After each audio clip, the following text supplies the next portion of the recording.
Time to continue our story. The story of Gulliver's Travels. Part 2, Chapter 7.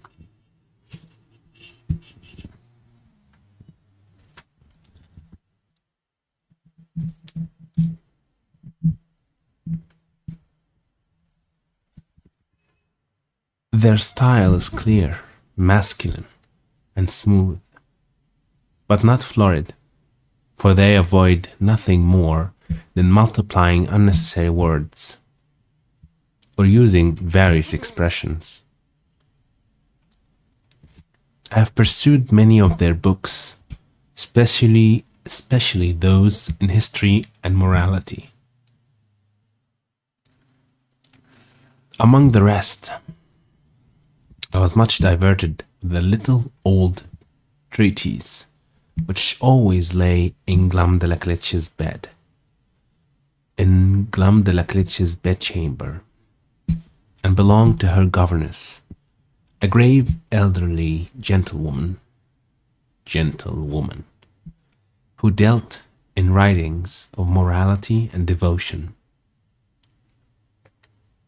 The book treats of the weaknesses of humankind and is in little esteem, except among the woman and the vulgar. However, I was curious to see what an author of that country could say upon such a subject. This writer went through all the usual topics of European moralists, showing how diminutive, contemptible, and helpless an animal was, man in his own nature, how unable to defend himself from inclemencies of the air or the fury of wild beasts, how much he was excelled by one creature in strength, by another in speed, by a third in foresight, by a fourth in industry. He added that nature was degenerated, that nature was degenerated in these latter declining ages of the world, and could now produce only small abortive births in comparison of those in ancient times. He said it was very reasonable to think not only that the species of men were originally much larger, but also that there must have been giants in former ages, which, as it is asserted by history and tradition, so it has been confirmed by huge bones and skulls casually dug up in several parts of the kingdom, far exceeding the common dwindled race, far exceeding the common dwindled race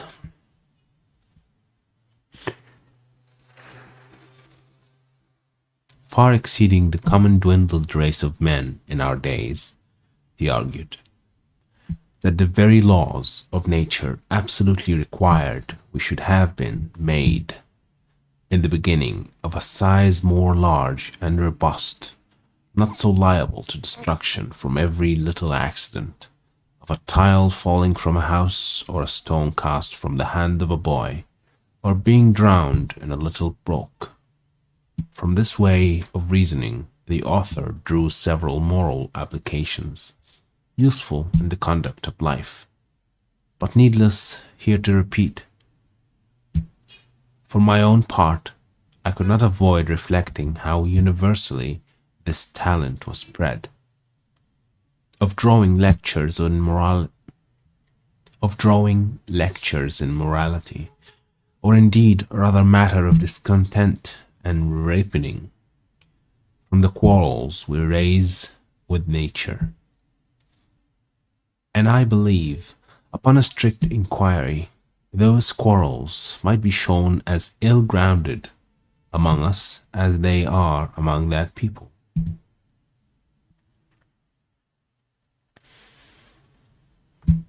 As to their military affairs, they boast that the king's army consists of 176,000 foot and 32,000 horse. If that may be called an army, which is made up of tradesmen in the several cities, and farmers in the country, whose commanders are only the nobility and gentry, without pay or without pay or reward, they are indeed perfect enough in their exercises, and under very good discipline, wherein I saw no great merit, for how should it be otherwise? Where every farmer is under the command of his own landlord, and every citizen under that of the principal men in his own city, chosen after the manner of Venice, by ballot.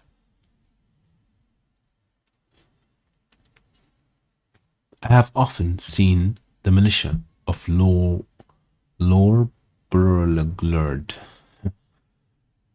drawn out to exercise in a great field near the city of 20 miles square. They were in all not above 25,000 foot and 6,000 horse, but it was impossible for me to compute their number, considering the space of ground they took up. A cavalier mounted on a large steed might be about 90 feet high. I have seen this whole body of horse, upon a word of command, draw their swords at once and brandish them in the air. Imagination can figure nothing so grand, so surprising, and so astonishing. It looked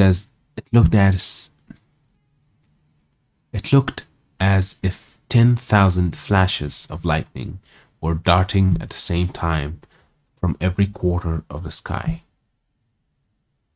I was curious to know how this prince, to whose dominions there is no access from any other country, came to think of armies, or to teach his people the practice of military discipline.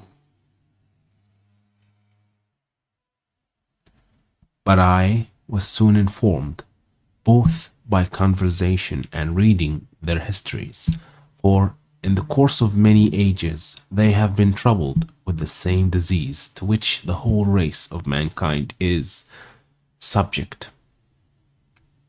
The nobility often contending for power, the people of liberty, and the king for absolute dominion. All which, however, happily tempered by the laws of that kingdom, have been sometimes violated by each of the three parties, and have more than once occasioned civil wars. The last whereof was happily put an end to by this prince's grandfather in a general composition, and the militia, then settled with common consent, has been ever since kept in the strictest duty.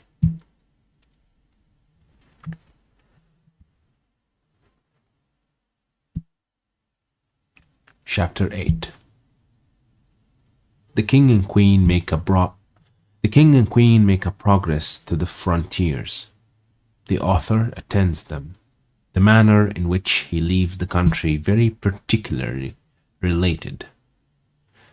The manner in which he leaves the country very particularly related.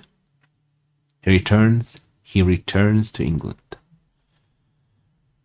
I had always a strong impulse that I should some time recover my liberty, though it was impossible to conjecture by what means or to form any project with the least hope of succeeding. The ship in which I sailed was the first ever known to be driven within sight of that coast, and the king had given strict orders that if at any time another appeared, it should be taken ashore, and with all its crew and passengers brought in at Tumbril to Lerbergrud. He was strongly bent to get me a woman of my own size, by whom I might propagate the breed. But I think I should rather have died than undergone the disgrace of leaving a posterity to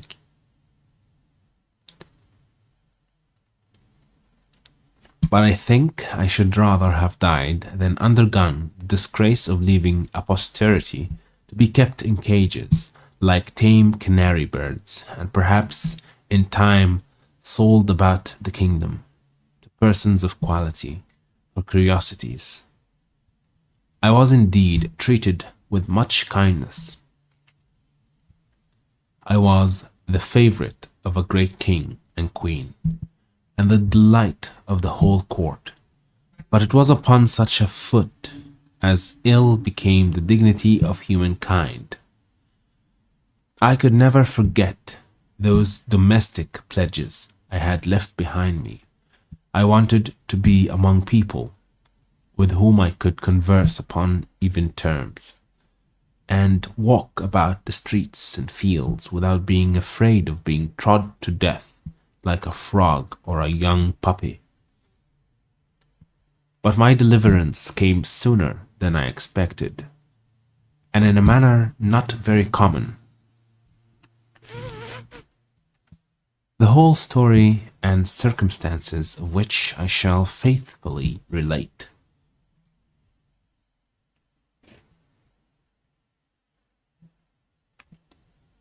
I had now been 2 years in this country, and about the beginning of the third, Glumdalclitch and I attended the king and queen in a progress to the south coast of the kingdom. I was carried as usual in my travelling box, which, as I have already described, was a very convenient closet of 12 feet wide, and I had ordered a hammock to be fixed by silken ropes from the four corners at the top, to break the jolts when a servant carried me before him on a horseback, as I sometimes desired, and would often sleep in my hammock while we were upon the road, on the roof of my closet, not directly over the middle of the hammock. I ordered the joiner to cut out a hole of a foot square to give me air in hot weather as I slept, which hole I shut at pleasure with a board that drew backward and forward through a groove.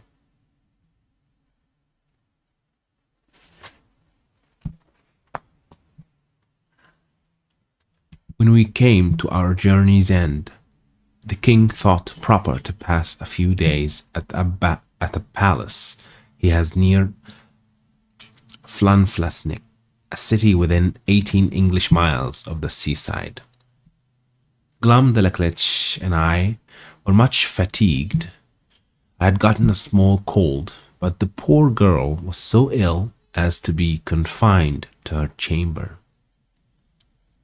I longed to see the ocean, which must be the only scene of my escape, if ever it should happen.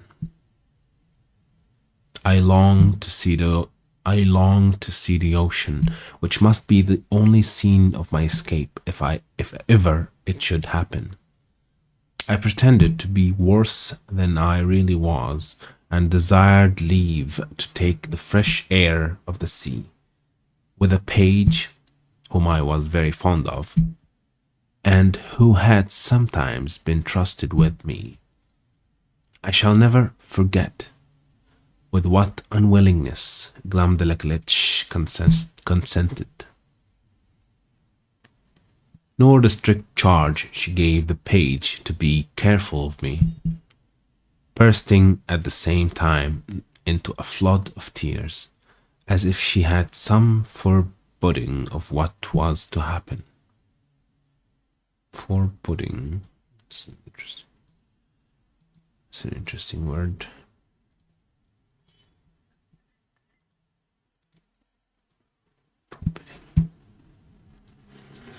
Foreboding. Foreboding. A feeling that something bad will happen. Fearful apprehension. Okay?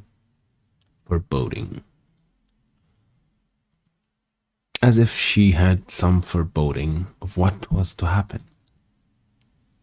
The boy took me out in my box, about half an hour's walk from the palace, towards the rocks on the sea shore. I ordered him to sit me down, and lifting up one of my sashes, cast many a wistful, melancholy look towards the sea. I found myself not very well, and told the page that I had a mind to take a nap in my hammock, which I hoped would do me good. I got in, and the boy shut the window close down to keep out the cold. I soon fell asleep, and all I can conjecture is, while I slept, the page, thinking no danger could happen, went among the rocks to look for birds' eggs. Having before observed him from my window, searching about, and picking up one or two in the cliffs, be that as it will, I found myself suddenly awaked with a violent pull upon the ring, which was fastened at the top of my box for the conveniency of carriage. I felt my box raised very high in the air, then borne forward with a prodigious speed. The first jolt had like to have shaken me out of my hammock, but afterward the motion was easy enough. I called out several times as loud as I could. Raise my voice. I called out several times as loud as I could raise my voice, but all to no purpose. I looked towards my windows and could see nothing but the clouds and sky. I heard a noise just over my head, like the clapping of wings, and then began to perceive the woeful condition.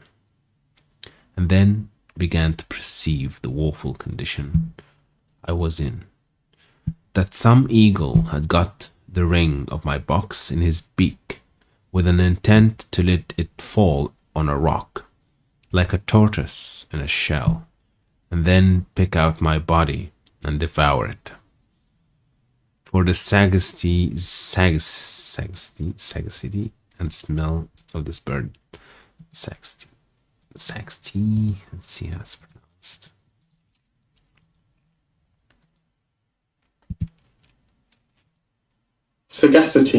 Sagacity, yeah. For the sagacity and smell of this bird enables him to discover his quarry at a great distance, though better concealed than I could be within a 2-inch board. In a little time I observed the noise and flutter of wings to increase very fast, and my box was tossed up and down like a sign in a windy day. I heard several bangs or buffets, as I thought, given to the eagle, for such I am certain it must have been that held the ring of my box in his beak. And then, all on a sudden, felt myself falling perpendicularly down. A very, very long word. Let's see how it's pronounced.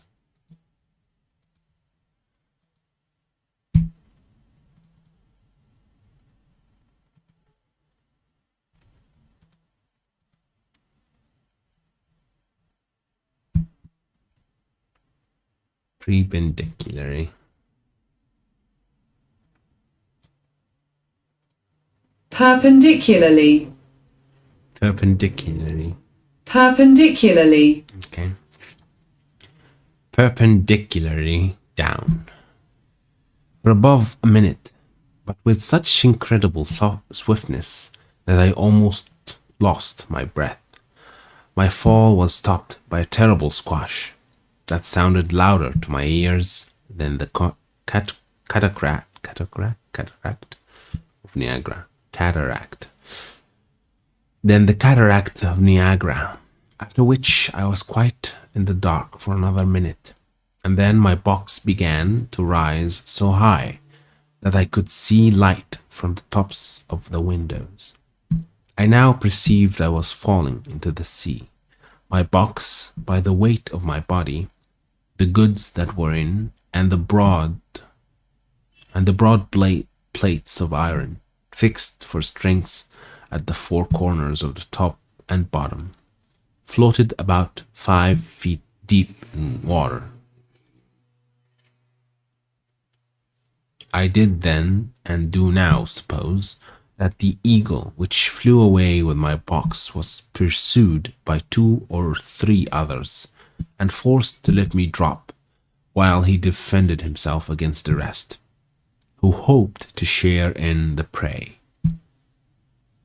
The plates of iron fastened at the bottom of the box, for those were the strongest, preserved the balance while it fell, and hindered it from being broken on the surface of the water.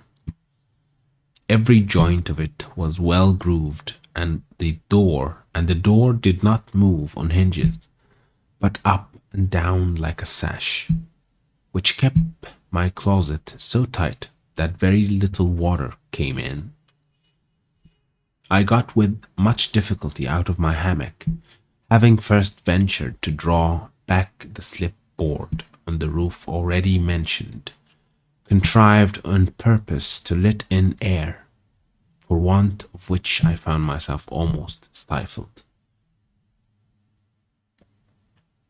How often did I then wish myself with my dear Glumdalclitch, from whom one single hour had so far divided me, and I may say with truth that in the midst of my own misfortunes I could not forbear lamenting my poor nurse, the grief she would suffer for my loss, the displeasure of the Queen, and the ruin of her fortune.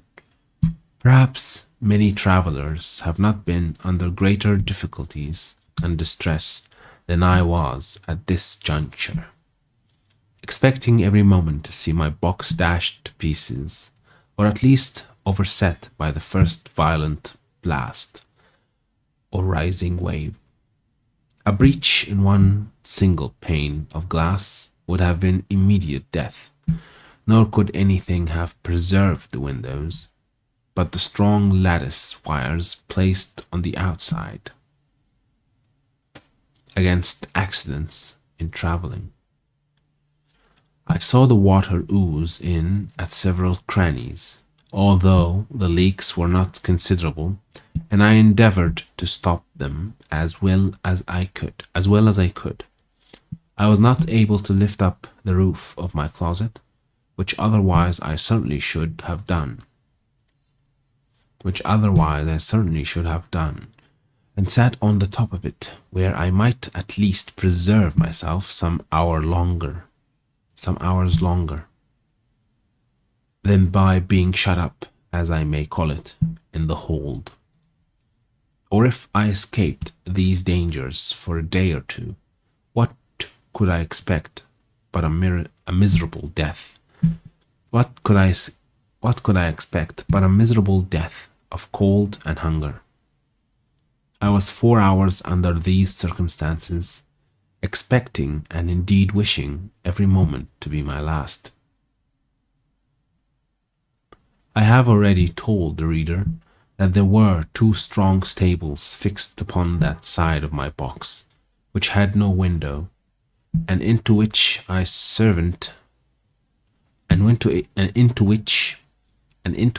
servant who used to carry me on horseback would put a leathern belt and buckle it about his waist. Being in this disconsolate state,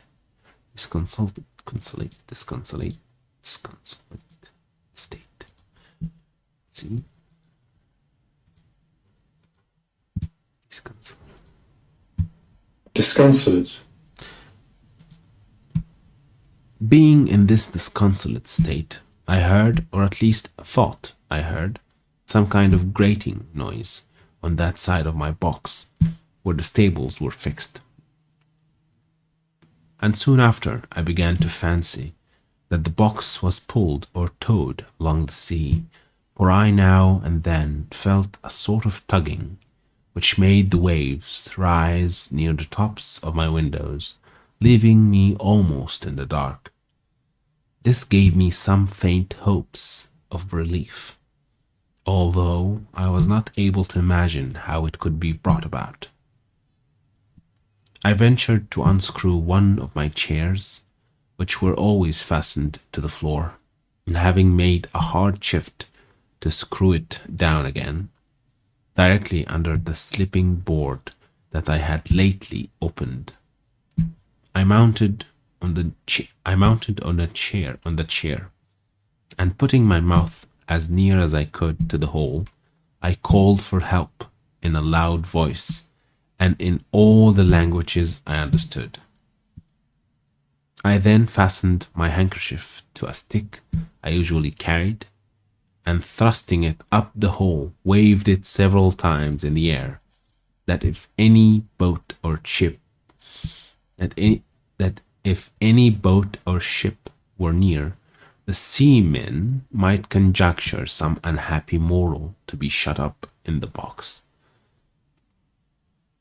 I found no effect from all I could do, but plainly perceived my closet to be moved along, and in the space of an hour, or better, that side of the box where the stables were, and had no windows, struck against something that was hard.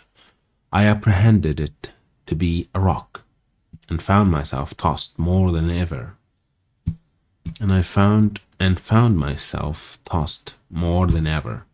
I plainly heard a noise upon the cover of my closet, like that of a cable, and the grating of it as it passed through the ring. I then found myself hoisted up by degrees, at least 3 feet higher than I was before, whereupon I again thrust up my stick and handkerchief, calling for help, till I was almost hoarse. In return to which I heard a great shout repeated 3 times, giving me such transports of joy as are not to be conceived but by those who feel them. I now heard a trampling over my head, and somebody calling through the hole with a loud voice in English tongue, "If there be anybody below, let them speak." I answered.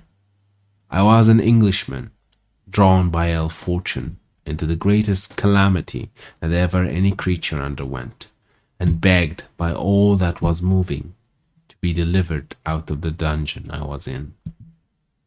The voice replied, I was safe, for my box was fastened to their ship, and the carpenter should immediately come and saw a hole in the cover large enough to pull me out. I answered, that was needless and would take up too much time, for there was no more to be done, but let one of the crew put his finger into the ring and take the box out of the sea into the ship, and so into the captain's cabin. Some of them, upon hearing me talk so wildly, thought I was mad. Others laughed, for indeed it never came into my head that I was now got among people of my own stature and strength.